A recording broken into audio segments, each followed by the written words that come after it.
સૌના પ્રેરણા સ્ત્રોત અને સનાતનની હિન્દુનું ગૌરવ એવા મર્યાદા પુરુષોત્તમ પ્રભુ શ્રી રામના પ્રાગટ્ય દિનની ઉજવણી નિમિત્તે પ્રતિવર્ષની જેમ આ વર્ષે પણ વીએચપી અને બજરંગ દળ જંબુસર પ્રેરિત રામોત્સવ સમિતિ દ્વારા બંટીફળા ખાતે સતત 8 દિવસ સુધી રામોત્સવનું ભવ્ય આયોજન કરવામાં આવ્યું હતું.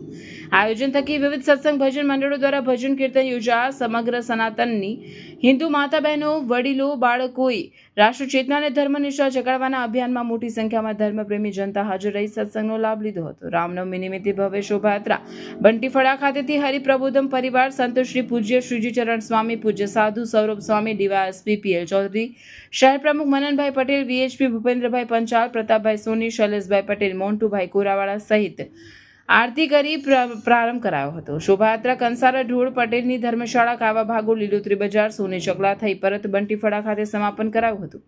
શોભાયાત્રામાં જય જય શ્રી રામના નારા ગુંજ્યા હતા. ડીજેના તાલે સૌ ઝૂમી ઉઠ્યા હતા. શોભાયાત્રામાં નાસિક ઢોલ આકર્ષણનું કેન્દ્ર બન્યા હતા અને શોભાયાત્રા રૂટ પર ભક્તો દ્વારા ભગવાન શ્રી રામનું સ્વાગત કરાયું હતું. આયોજકો દ્વારા ભાવિક ભક્તો માટે ઠેર ઠેર પાણી શરબતની વ્યવસ્થા ગોઠવવામાં આવી હતી. શોભાયાત્રામાં વીએચપી બજરંગ દળ હોદ્દેદારો, જંબુસર શહેર અગ્રણીઓ સહિત મોટી સંખ્યામાં ભાઈઓ બહેનો હાજર હતા.